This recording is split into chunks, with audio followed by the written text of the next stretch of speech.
Oh, hey, I'm Dave Hill. This week on the show from Mystery Science Theater 3000, Tammy Golden from Search Party, Hallie Haas. Plus, vulture comedian you should know, Rekha Shankar. It's the Novelizers. Don't want your milk duds. Don't want my shoes stuck in pools of sticky cola. Don't show me romance. Don't show me fist fights. Just show me where it's printed out under the book lights. Yeah, baby, novelize the movie. Give me sentences, paragraphs, nothing to see. Novelize the movie. Write a book and turn it into a podcast. Welcome to the Novelizers. I'm Stephen Levinson. You will never effing believe who's sitting next to me in the studio. Introduce yourself. I guess you already did in the opening credits. I'll just do it again. Dave. It's me, Dave from before. Dave Hill from Show Business. Dave Hill sitting next to Stephen Levinson. How the hell did we get Dave Hill to host the show? I will never know. Blackmail. A blackmail, yes. Welcome to the Novelizers. This is a show where we take classic films, your favorite films, and we get hilarious TV comedy writers, and then they write those movies into audiobooks, and they're narrated by your favorite celebrities and comedians. How do we know that they're your favorite? Rigorous testing. Yeah, and we know your internet search history. Yeah, which is great. It's great, very useful. Don't never accept the cookies. Never. Unless it's an actual cookie, in which case you should always accept the cookies. Cookies. Mm. This is the Novelizers. This season on the show, we're novelizing Dirty Dancing, super sexy movie, and we have some great people to help us do it. Tell us, Dave, tell us about some of these people. Oh, I'm glad you asked, Stephen. Today we have Tammy Golden. She's an LA-based comedy writer for Mystery Science Theater 3000, one of the greatest shows of all time. Mad Magazine, Dana Gould's Hanging with Dr. Z on YouTube, another one of the greatest shows of all time, and other similarly retro nerdy things. Hallie Haas is a comedic actress and writer who has appeared in Search Party, Alternatino, Comedy Central Digital, and the South by Southwest Grand Jury Prize winning feature, Fort Tilden. She lives in LA, where she's currently performing on UCB's character team, Betty. Rekha Shankar is an LA-based comedian who's written for NBC and Comedy Central, and is a vulture comedian you should know. Fabulous folks. They're all going to help us novelize this week's chapter. But what happens in this week's chapter? I'm glad you asked, Stephen. This time around, Doc gets mad at Baby for lying to him about the money and tells her that she can't hang out with Johnny and the performers again. Baby and Johnny confess their feelings for one another and have sex. Whoa. Sexual intercourse. This is the moment. The tension has been building for 9 episodes of our show. Finally, sweet release. Yeah, they're intercoursing. They are intercoursing. Can't wait to read that with my ears. I can't believe I just said this in front of my daughter. Who's a dog, by the way, to be clear. Yeah, well, dogs have shame too, right? If raised right, yes. Yeah.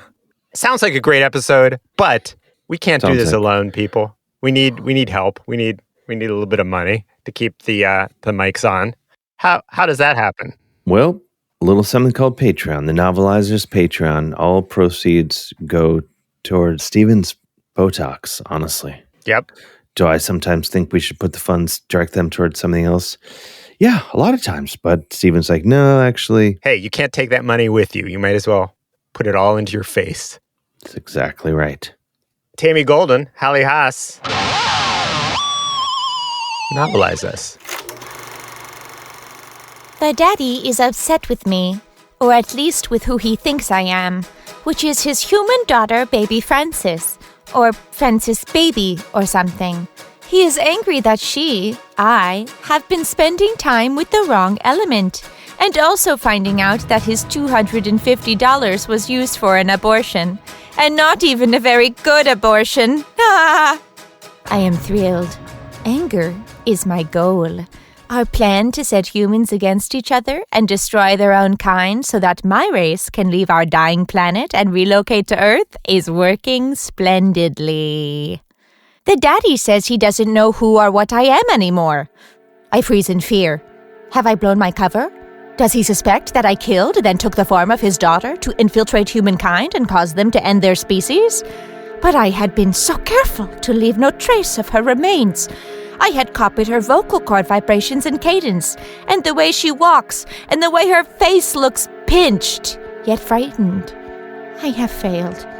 I must abort this mission and return to my homeworld in shame. But then, the daddy says I can't have anything to do with those people again. Whew! What a relief. He doesn't suspect that I'm not human after all. Yes, let him focus his disdain on the dance performers.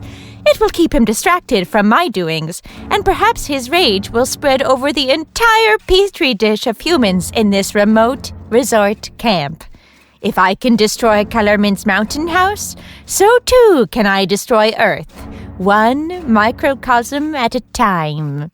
The daddy then says he won't tell the mother about this. Oh, the mother, his mate, the pleasant but dull female smelling of cosmetics and hair products. I think, let him tell the mother. Let the fury take over her as well. But before I can tell him that I would very much like him to tell the mother, he storms off to go to bed and demands that I must take this stuff off my face. Wait! Does he know I'm an alien wearing human skin? Oh, he just means the makeup I wore for the Sheldrake performance with Johnny. Crisis averted. With the daddy gone, I triple-check to make sure my human overskin is intact and none of my own beautiful green pulsating flesh is showing through. I then walk to the Johnny building and to the Johnny room to pretend I'm apologizing for the daddy's behavior, but really, it's to cause more division. I will set Johnny against the daddy, fanning insidious flames of distrust. When I reach the Johnny room, I knock, and Johnny answers the door without a shirt, yet wearing Cuban-heeled boots for some reason. The boots hit the wood floor hard, each step sounding like a wood floor walking loudly on another wood floor. I am envious of Johnny's half-nakedness. It makes me wish I could shed my faux human skin as easily as he shed his shirt. But I can't get out of this disguised skin until my task is done, and I'm safely on the way to my next mission. I enter the Johnny room. Now there will be seduction! Them's the rules. Is that what your people say? The Johnny room is stark. There are socks and empty bottles on the floor. There is music that is appropriate to 1963 playing on the turntable. I say appropriate to 1963 because sometimes I hear music in this place that feels wrong for the era. I strongly sense it belongs about 25 years in the future. I can't explain it really. I just know that in 25 years, saxophone solos would become very prevalent in popular human music if they are allowed to survive. This strengthens my resolve to destroy humanity before it's too late. There must never be saxophone solos in popular music. Johnny mumbles that it's not a great room. Jumping on a chance to sow doubt, I enthusiastically claim it to be a great room. But it is not a great room. It is merely perfectly adequate. We stand in silence for a moment as he digests my lie, conflict whirling in his brain as to whether it's a great room, as I stated, or not, as he stated. Confusion sown. Johnny picks up a pile of clothes off a chair so that I can sit, but he forgets to put any of the clothing on his own naked torso, the Cuban heels slamming on the wood floor with each footfall. He goes to shut the music off, but I insist he keeps it on, partly because it will stop anyone from eavesdropping, but mostly so it will drown out the jarring sound of the heels. I tell him that I am sorry about the way the daddy treated him. Johnny retorts that the daddy took very good care of Penny, without a hint of resentment towards the daddy. Johnny is not mad. My ploy hasn't worked. I try harder. I say, it's my fault. That will set him against the daddy, and then all of humankind will follow suit, like your domino falling down game. But Johnny maintains his appreciation of the daddy, gushing about the way he saved Penny, which he himself did not have the ability to do. That is true. Johnny does not have medical training. You cannot save a woman suffering from an infection due to a botched abortion by doing the foxtrot or the cabbage patch. And he is therefore very thankful for the daddy, who does have medical training. This is not going well. But then, a ray of hope. Johnny says, despairingly, that the reason people treat him like he's nothing is because he is nothing. That's more like it. This mindset pits him against all humankind. I counter and tell him that he's everything. This is nonsense, of course. Nothing and no one is everything. That's just a scientific fact. Again, we sit in silence as he digests my vague lie. Everything. He suddenly gets upset and utters a string of alarming nonsensical words. Last month I was eating jujubes and now women are putting diamonds in my pockets. I don't understand. Is jujubes an anti-Semitic slur? Or maybe a food? That would make more sense. But I don't dare ask, or I will expose myself as an outsider. But if they are food, is he saying that diamonds taste better than jujubes? I make a mental note to find out. Perhaps being seen snacking on diamonds will help me blend in with humans better. Wait, so are engagement rings just females carrying around little snacks for later? A symbolic promise that when a woman marries a man, he will make sure the woman never goes hungry. That makes sense.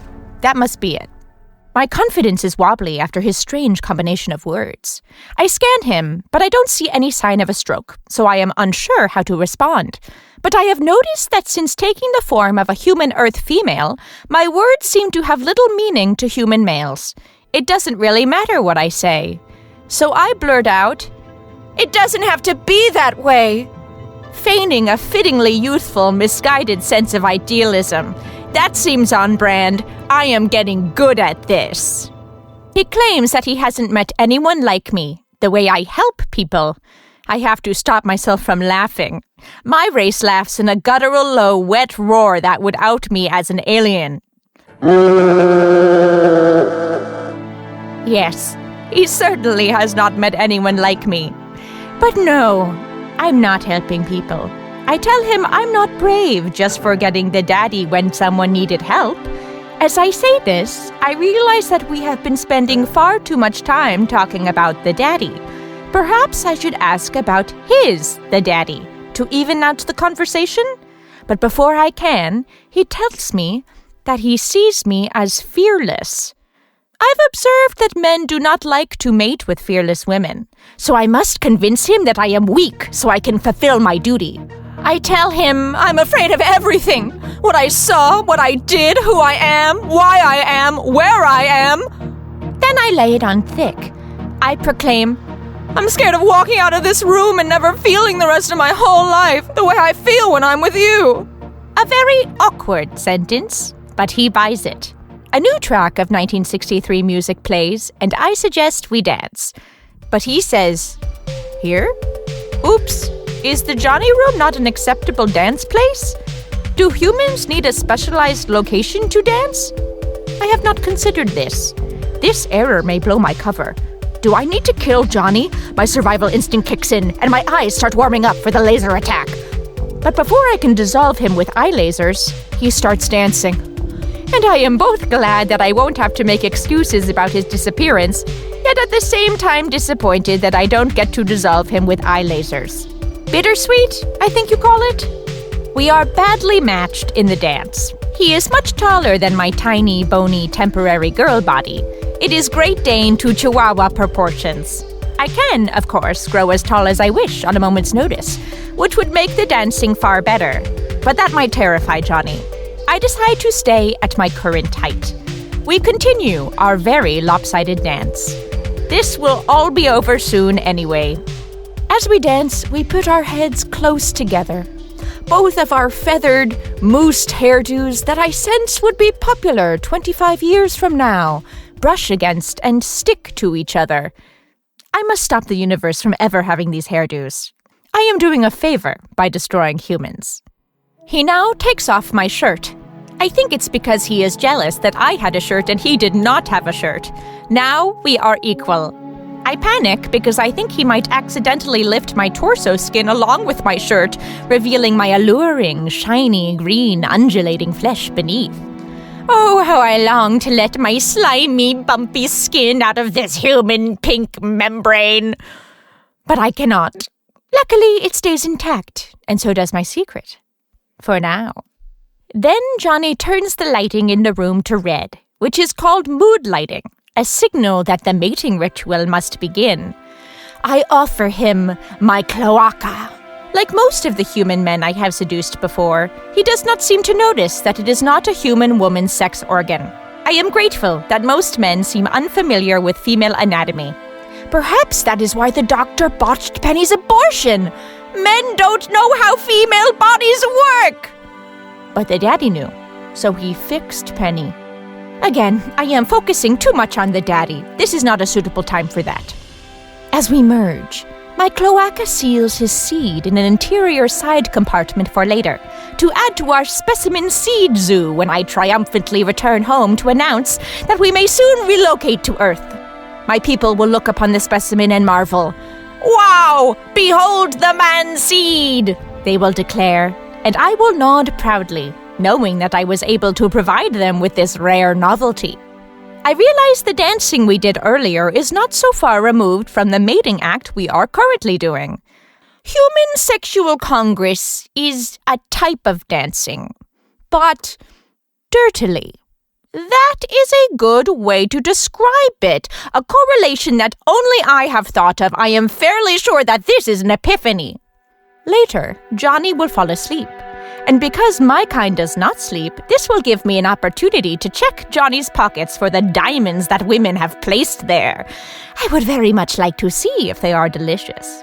But for now, as I feign human pleasure with the still awake Johnny, my mind buzzes with excitement about my future. Just one more week in this wretched place. Once I have made all the Kellerman's Mountain House Earthlings destroy each other, I have been assigned to unlife this land's reigning president. This will cause mass chaos in the world, leading to conspiracy theories that will poison minds and divide people as never before. The perfect springboard to destroy all life on Earth. And I am weary of this human body. So for the new task, I think I will take the form of a grassy knoll. At least I will get to be green again for a while. And once I have ended the president, I am being reassigned to a mission in a remote scientific compound in Antarctica. A perfect testing ground to sow terror and paranoia. I think I will start by taking the form of a dog. And then, who knows, maybe mix it up a little.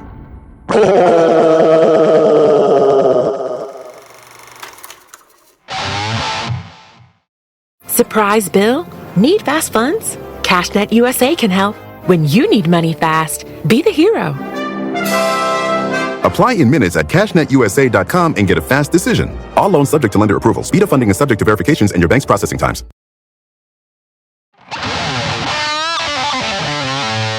Another fabulous chapter over, but don't worry, you can listen to it again and again. And again. And again. Now, don't worry, the podcast is not over. Get down from that ledge. There's more content here.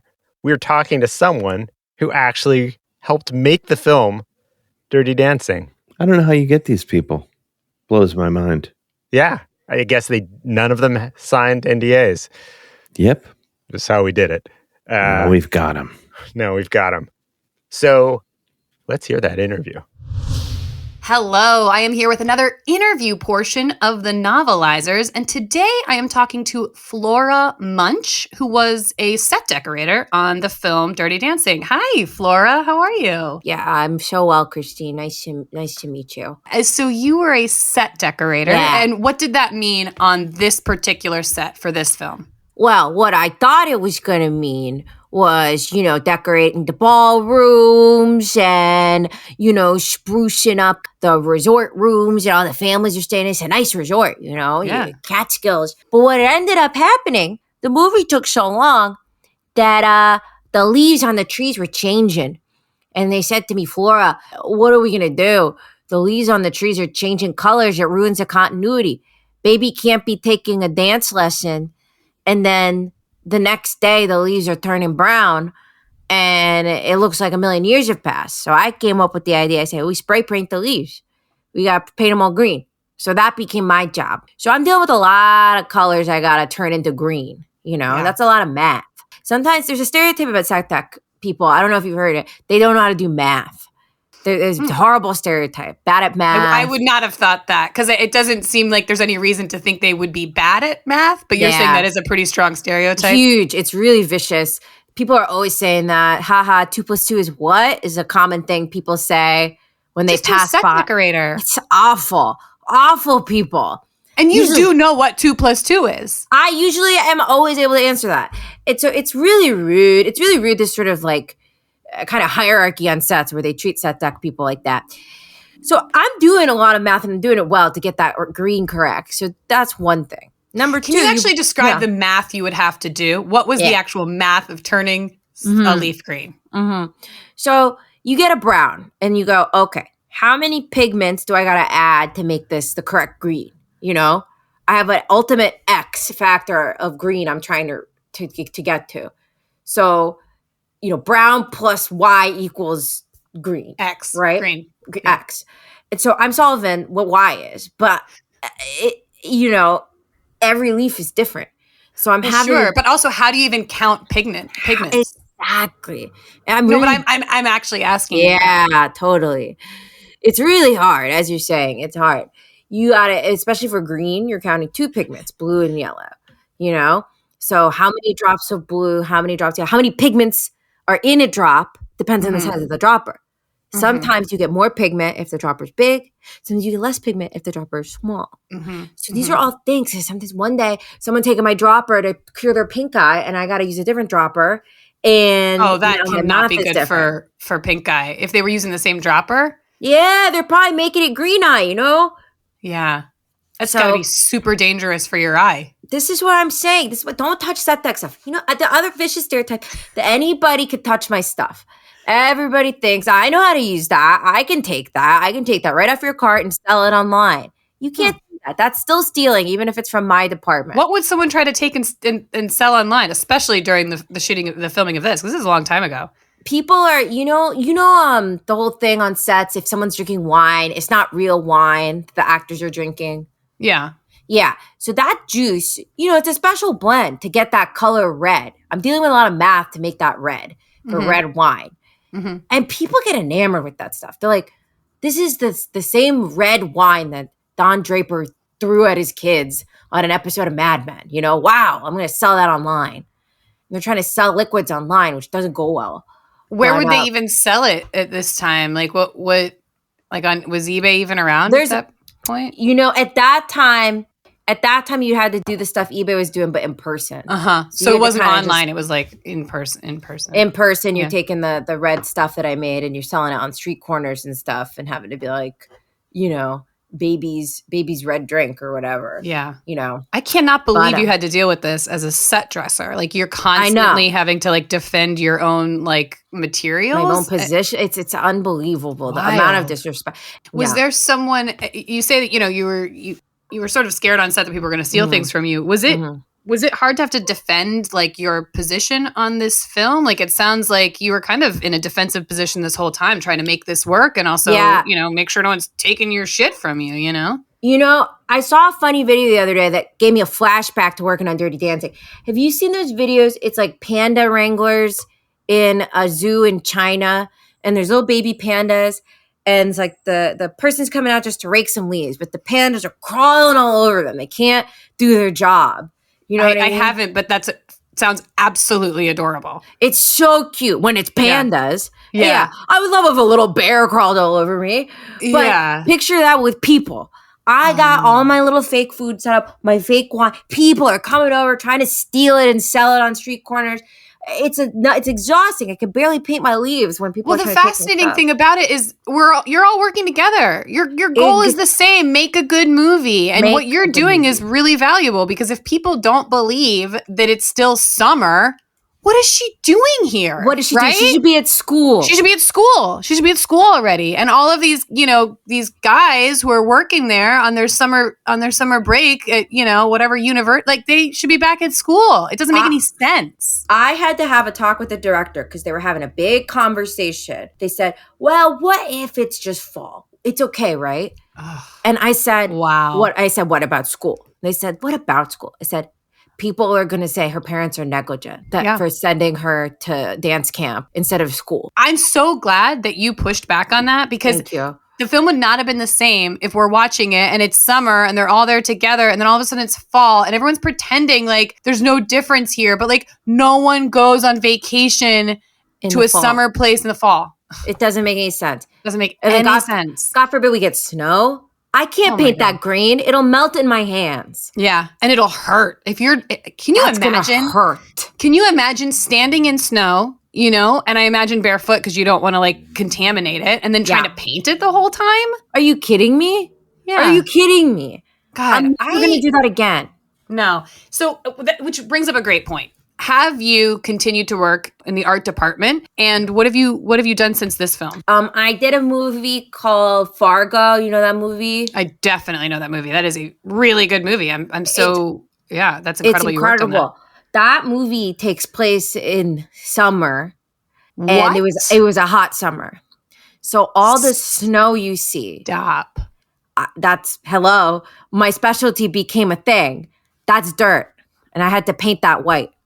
Wow. I mean, not only paint it white, but you had to change the chemistry of that dirt because the way that it appears when there's like a body in that, now I know, dirt, like it's like melting on the body. Like, how did you even do that? This is another case of, set deck people don't know math. They don't know chemistry.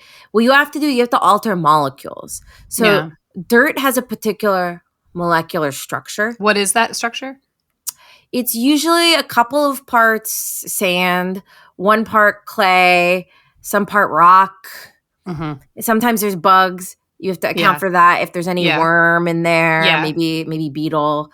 And those are like the molecules, that are connected with lines, and it kind of looks like a shape. You have to insert, water molecules in there. So instead of going dirt, bug, clay, it goes dirt, hydrogen, bug, clay, oxygen. Wow, because you have to get the two O's and the H in there. Exactly. Wow. So did you have so you're working on the set of Fargo. Did you have like a lab where you're doing all of this? I have to have a little microscope, and I only have one, like a personal microscope. There's not like a bulk one. So I'm doing this all on one little tiny microscope. They don't make that is so much work. I know, Flora. It's crazy. That is so much work. I mean, you must have been working, 100 hours a day. Like, I don't even know how you did that with that much snow. Snow is such a huge part of Fargo. It's a huge part. Why did they choose? Why did they choose to shoot it in the summer? I begged them. I said, guys, Coens, this would be so much easier if we shot it in the winter. They said it's too cold. I was like, wait. So their reason was they didn't like the cold? Like the producers of the movie didn't like the cold? Or the they don't actors? Like the cold. What was the... They don't like the cold. And I said, do you even really, have you earned the right to make this movie in a way if you don't like the cold? The answer is no. The answer is no. In North Dakota.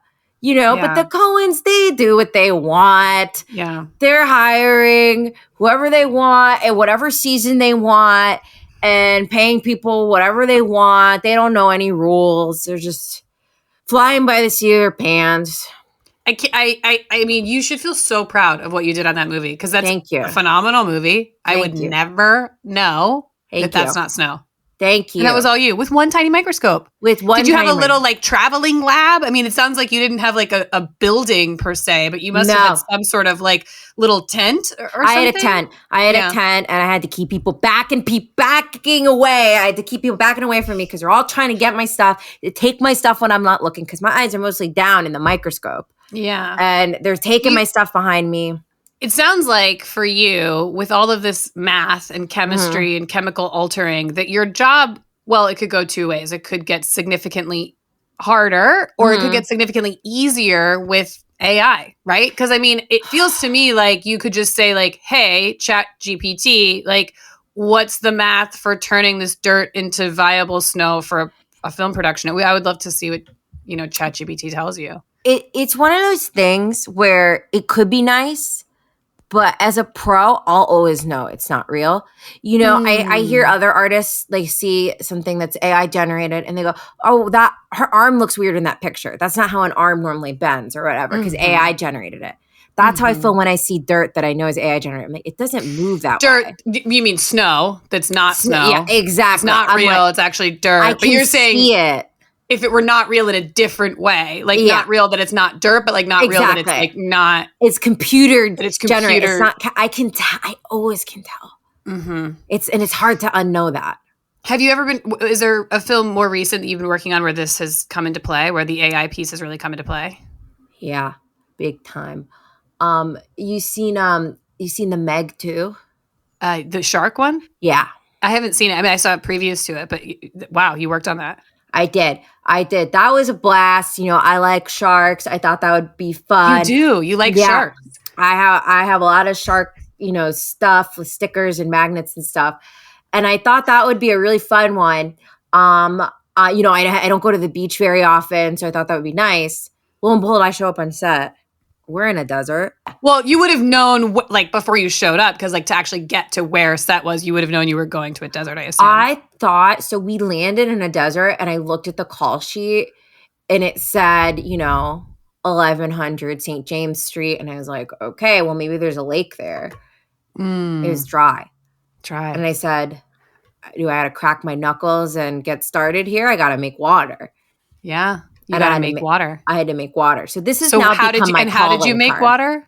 So it's basically the same thing as the dirt, but I'm grabbing just hydrogen and 2 oxygens and kind of putting that together under the scope. Just a lot of H and then 2 O's. Double the O's, yeah. Where did you get all of these molecules out in the desert? I thankfully had enough of a budget. I had 2 assistants. So they were just and one was in charge of the H and the other was in charge of the other one O's. Who was stronger was in charge of the O's. Because it's double the work. So they're kind of hunting around with detectors and stuff and scooping that stuff up into buckets. Out of the sky, just kind of taking it from where they can. Exactly. And then you created an ocean. You essentially created an ocean in a desert. Exactly. And what was their answer to not just shooting in a body of water? They thought that if they did it near a body of water, they'd be tempted to go on vacation. Yeah, I do get that though. Yeah, you know what? And I actually that makes a that. ton of sense to me. The winter Fargo thing, that makes no sense. I agree. But with this, it's they're just being honest. I'm next to a body of water. I can't work. I'm gonna be in vacation mode, and I'm gonna have my bathing suit underneath my clothes. I'm gonna slowly start to take my clothes off. I'm just gonna somehow find some sort of beverage and be drinking and not working anymore. I do get that. Yeah, you must have gotten along with them better than the Coen brothers. They were a little easier.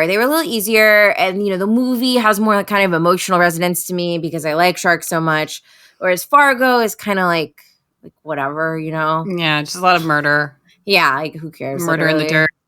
Why do you like sharks so much? I think there's something really beautiful that they're under the water, sort of committing underwater crimes, and we don't know it. And there's something nice about that. It seems like they have privacy, and maybe there's something. Maybe I wish I was a little shark when people are trying to take all my stuff, and they're just kind of fun looking. Very long. I like that. That's nice. Some can be long. Some can be kind of short and stout. Yes. Yeah. And that, set decks are the same. I'm pretty short, but I've met some that are tall, believe it or not. Tall people. Yeah. Flora, I cannot tell you, this has been absolutely illuminating. Thank you so much, Christine. I appreciate the recognition. Always be nice to your set deck people. Stop saying they don't know how to do math. Stop taking all their stuff. I will never say that. I never have and I never will. If I have, I won't do it again. Please don't. It really hurts our feelings because we're doing a lot of stuff back there and you don't really know. And we're trying to make your movie dreams come true. Yeah. We're making winter into summer. We're making dirt into snow, sand into water. So, you are a chemist. I mean, at the highest level. Absolutely. Thank you so much, Flora. And Thank you, really appreciate you taking the time. Super informative as always. I learned a lot. And I think growing as a person, I'll be honest. Yeah. Does it make you want to work in movies more, or does it scare you off, these interviews? No, it's mostly my desire to be loved by strangers that makes me want to work in movies more. Yeah. Also, I wouldn't mind being able to buy a house one day. Yeah. But yeah, this show also makes me want to work in movies more. Yeah. It's an inspiring thing. Yep. Well, I think that's our show for this week. We got another one coming up next week. Just as good. No doubt. Well, I'm Dave Hill, and it's time to climb back up on that podcasting horse and ride off into the sunset. This has been the Novelizers. Stephen Levinson, bring us on home. Absolutely, Dave. Thanks to this week's special guests, Tammy Golden, Hallie Haas, Rekha Shankar. They're great. The Novelizers is hosted by Dave Hill with Stephen Levinson and produced by Stephen, Cole Emhoff, Graham Douglas, Kevin Carter, Christine Bullen, Dennis DeClaudio, and Rob Kuttner, and distributed by Cincinnati Public Radio. Mixed and edited by Graham Douglas, music by Cole Emhoff, art direction by Crystal Dennis, theme song written by Andrew Lynn and performed by Nick Testa.